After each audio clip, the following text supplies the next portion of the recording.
Good afternoon. First, I want to apologise that I was late. I had a family emergency and there was no contact details, so apologise to you guys and to my colleagues for having to intrude. My name is Billy from KUD Architects. I'm the director. This is our family home called the JARtB House. Lots of people ask us what it means. It's basically our initials in our family and then art in the middle.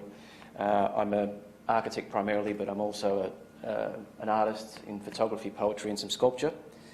And so we bought this house quite a number of years ago, and I've been thinking about this for quite some time, collecting art, producing art, collecting ideas of how we wanted to have an art gallery style home.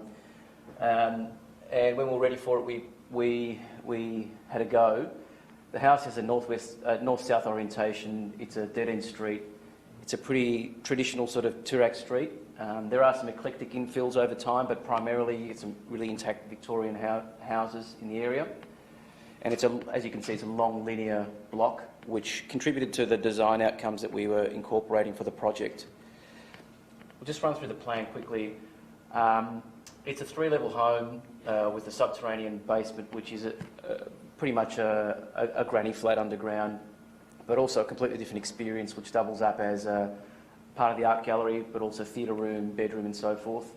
And we have the block being linear this way with the primary living areas in these areas through here, and the bedrooms up the top with a number of voided areas to the rear and through the staircase. And then we have all the plants on top, which I'll get to shortly.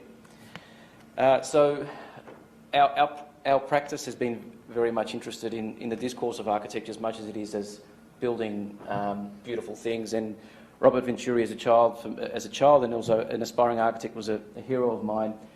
And as we know, Robert Venturi, liked to talk about decoration in architecture and form.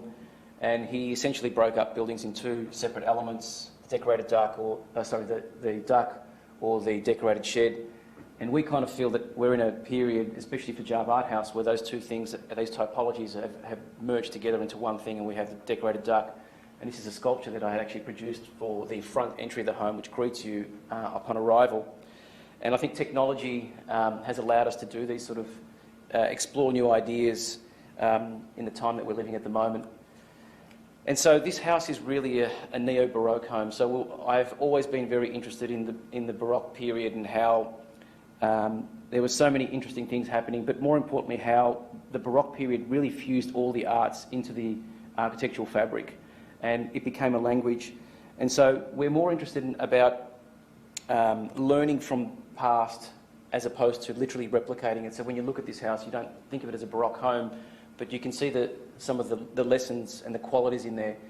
So in the Baroque period, we had lots of ornamentation, decoration. We had ostentatious elements in the building, in particular the staircase and the entry. And so the house basically arrives with this concrete in situ facade, which is masquerading as a staircase with a hole punched through it. It's the first house in the country that actually used self-compacting concrete. So it was very difficult to actually create this facade and pour it on site without having any air bubbles because of the nature of the geometry. So we had to create a large mould. It took 3 months, and then we pumped it from the bottom, and you don't actually vibrate the concrete. And this becomes a heroic gesture in the entry with this 7-metre cantilever over the top, which becomes the glass shard.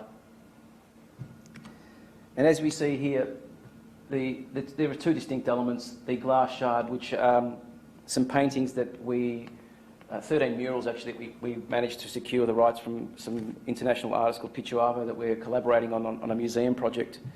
And the Platonic elements are meant to read as very singular and distinct elements and how they collide together, but also to create some tension between them and create this large cantilever at the front. One of the most important things for the house for me was about not distinguishing between art and architecture. They're not two separate things. It's not just about sticking art on a wall. It's not just about having a colourful picture on the facade. They are meant to be integrated, and the art actually informs the architectural decisions that were made. You see this red strip through here, which runs the entire length of the building, is the actual art gallery itself. Essentially, it is the program or the circulation space of the house, which we've actually created into a program. And so all the art lives in here. And you'll see this facade this glass shard box that sits in here actually sits in the gallery.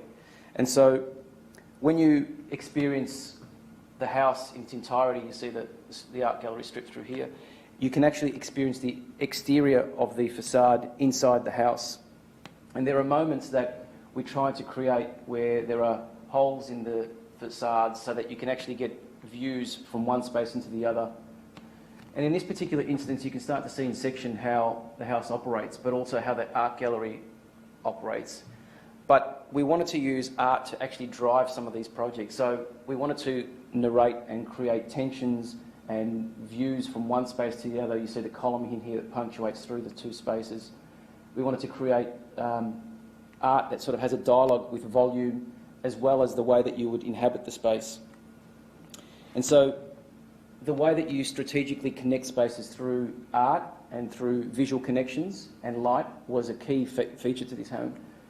One other thing that we found very interesting and I think was the most successful part of the house is that the facade that you see outside is actually experienced inside, and it actually sits in the art gallery itself. So when you look up, you actually can see and experience the outside of the house inside, which turns the idea on its head of what a facade should be.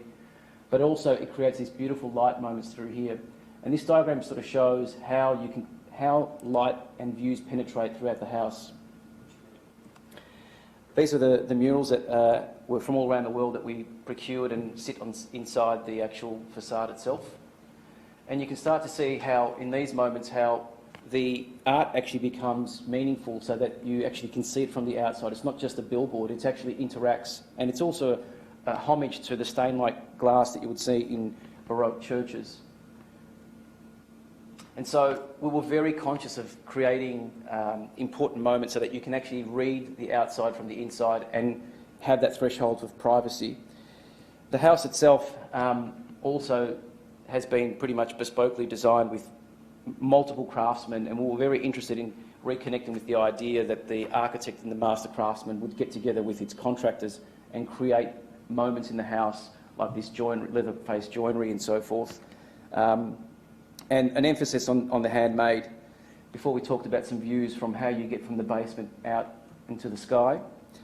And some other key considerations for the house were also about how we wanted to make sure that this house was completely sustainable.